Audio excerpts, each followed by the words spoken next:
Hi everyone, and welcome back to my tutorial series where we are trying to understand how we can build a AI agent, and we are targeting a real-time use case related to the various phases which we have in a software development.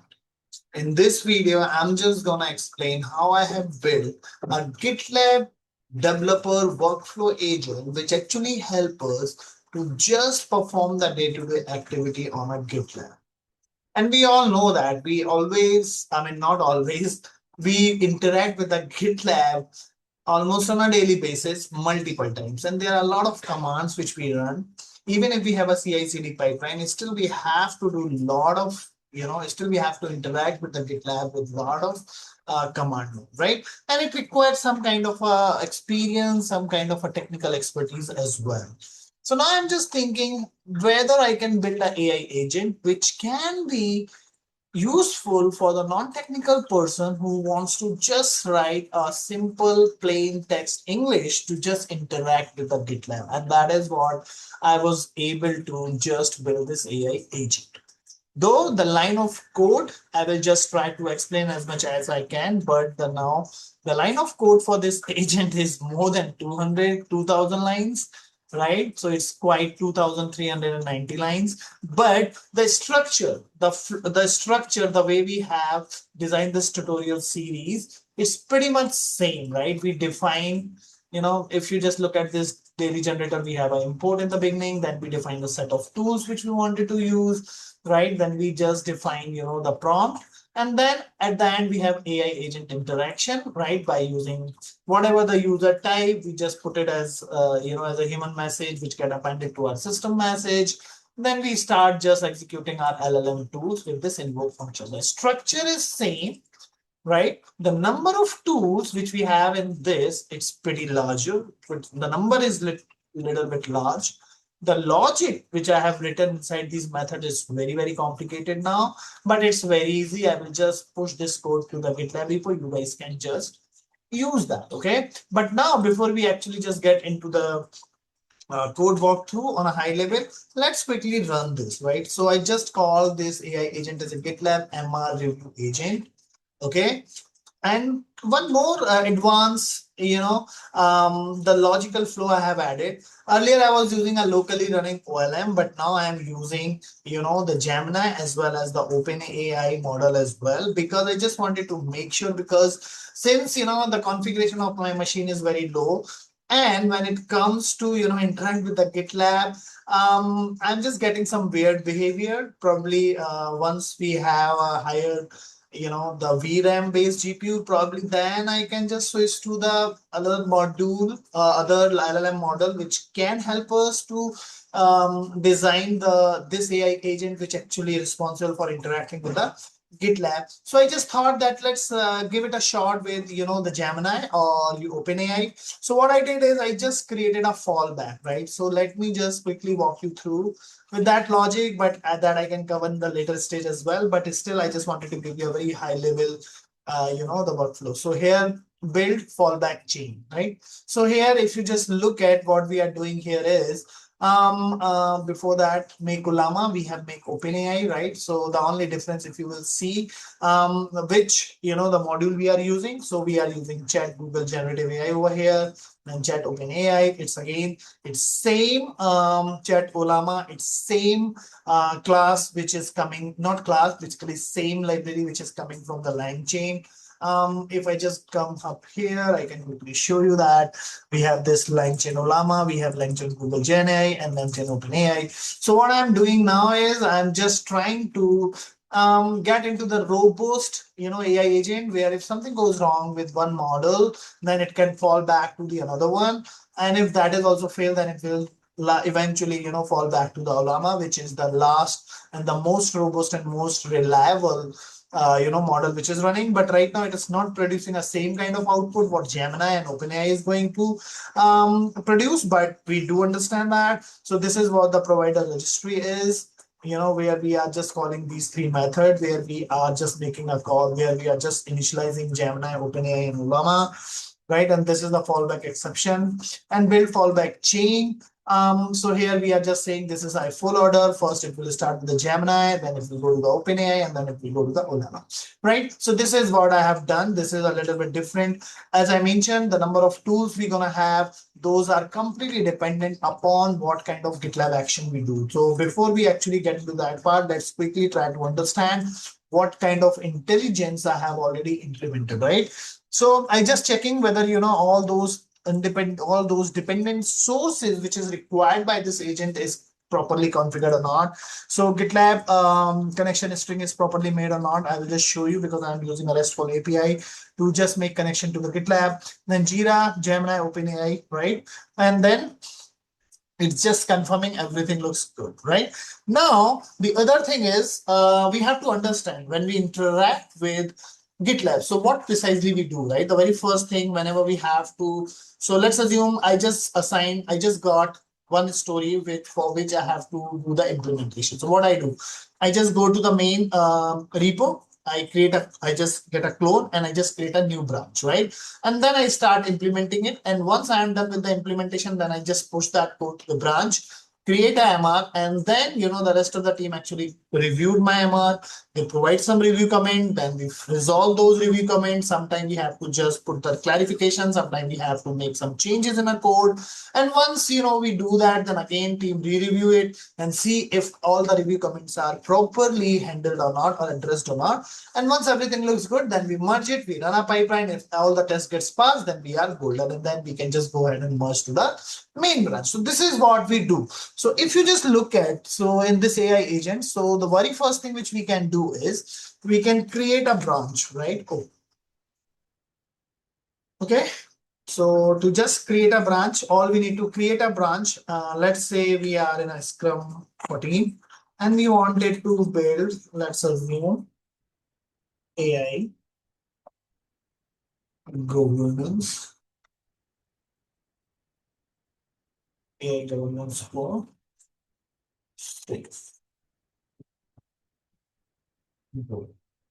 Okay. So this is what I wanted to do. So let's quickly go to the GitLab and see.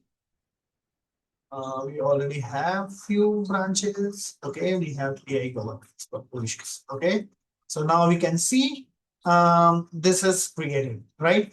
Next thing, now we have a branch created, right? So we can see it's already created, right? So let's verify it. So now we can see the branch is created, right? So now you can just write a plain simple text and you can hand it over this to non-technical people and they can just start using it. The next thing what we do is, right, so we made some changes, right? So let's assume we have this AI governance, right? So let me just bring some code.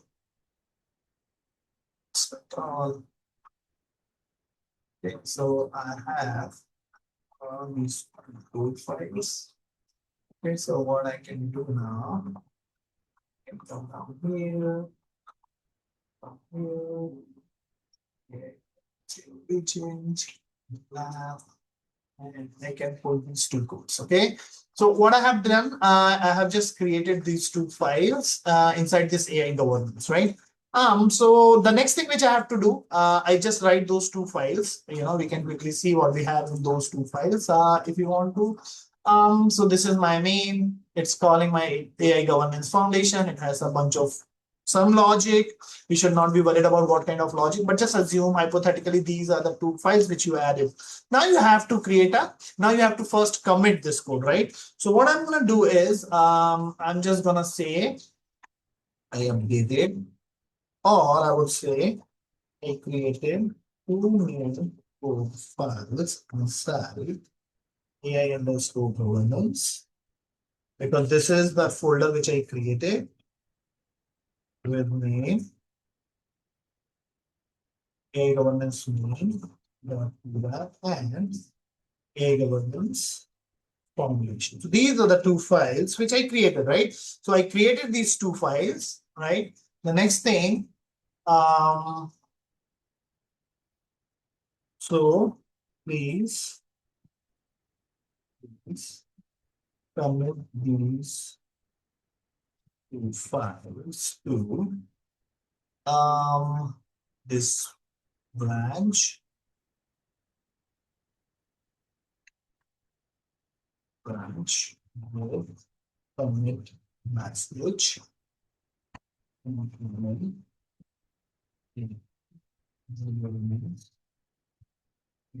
for safety. Okay, right? And then so we are good. So let's quickly run this. Okay, so it's now everything is being done with simple plain text English, right? So commit message is done, right? It's all done. We can quickly verify it. Okay. So it's commit basically. So we just got the code push as well. Let's quickly create. We should not be creating from here, right? Let's quickly ask. Okay, please create for. So we can use this commit if you want to say it precisely, but even if we say so let's see.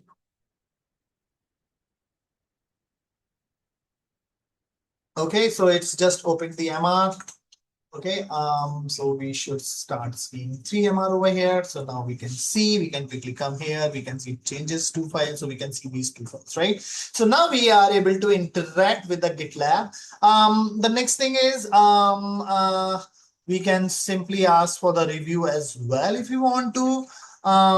So it's just open the MR, right?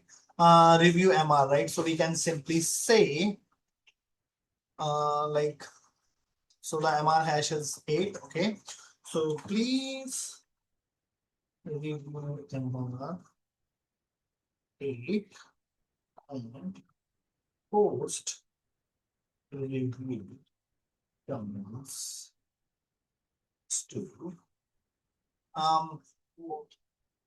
to AI review, post the AI review to GitLab. Okay, so post the review comments to. Okay. So even you can review, but is the review good enough?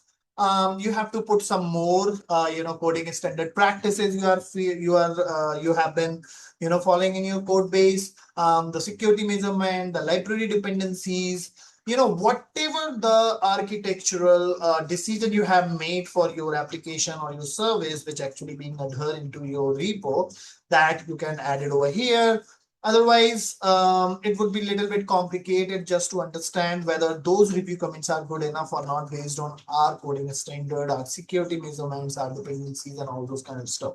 So that is where you have to make your AI agent more specific to your need, but it actually works, right? And we can quickly come down here and we can quickly see here we have this AI code review, right? So these are some AI code review which you can see. And if we want, we can resolve those as well, right? Once those are resolved, we can simply ask for, after reading the review comment, show me all comments on MR this, we can do that. We can fix as well. So now you can just understand everything, whatever you can, whatever you do with that GitLab, now you can do it with just writing a simple text. And this is what the capability of these LLMs when you just accompany these LLMs with more intelligent logic and with more number of tools, right? So the structure, as I mentioned, as we have been following from the part 1, it's same. But the only thing is here we have some helper function where we are defining how we are going to get connected to the GitLab. So we are using a GitLab based URL that is going to be a different for yours. So you can use that. I'm using this API version 4, which is just a very standard way of connecting to any tool, which actually allow you to get connected with the RESTful API, right? And then we have a bunch of tools. So get working directory, right? This is for the local set working directory from where, this agent is going to look for the code, the modified file. As I mentioned in the first one, we wanted to commit, the newly created file at that current time. We can get all the GitLab projects if we want, merge request related logic, mrdiff.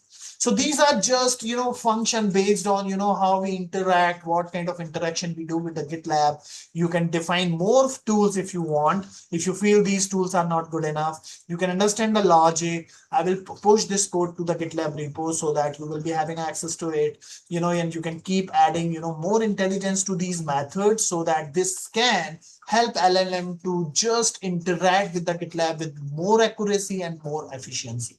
And this agent can help the non-technical person to easily interact, so resolve MR thread, right?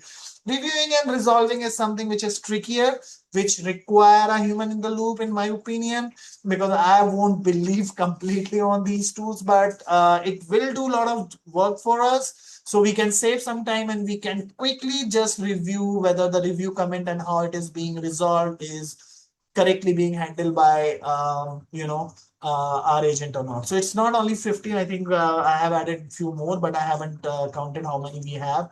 But these tools, I keep adding it. We can quickly count over here. 1, 2, 3. Get commits, clarify review comments, suggest code changes, create CI/CD pipeline. Yeah, so I was doing some CI/CD pipeline stuff as well to see whether I can do that CI/CD pipeline probably in coming videos. I will, once I'm done and confident that okay, now my agents can create a CI/CD pipeline accurately, probably I will just give it a demo for that as well. So we have not only 15 tools, we have more than that. 1, 2, 3, 4, 5, 6, 7, 8, 9, 10, 11, 12, 13, 13 and 5, 50, 18, 18, 3, 21. So we have 24 tools over here. We can add a new tool, and all I need to do is to just add it in this particular list, and then LLM will take care of all these things. And this is what I added as an additional enhancement to make an agent more robust. And we are now using Gemini and OpenAI along with the locally running model with the Ollama. So now we are completely safe. If our Gemini is not working, the fallback will go to the OpenAI models. If OpenAI is not working, then it will fall back to the Ollama, which will ensure we will always have the result basically in our hand, right? So then it's simple. Invoke with fallback, AI agent interaction, human message get appended to the system messages, and then we just call with this invoke with the fallback where the LLM method is being called with the invoke method, right? And then boom, it's same logic, same flow.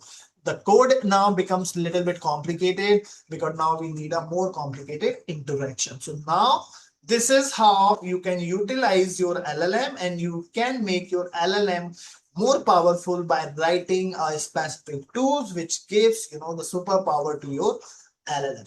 So that's it from my side for this particular video. If you have any feedback or suggestion, you can feel free to put that into the description.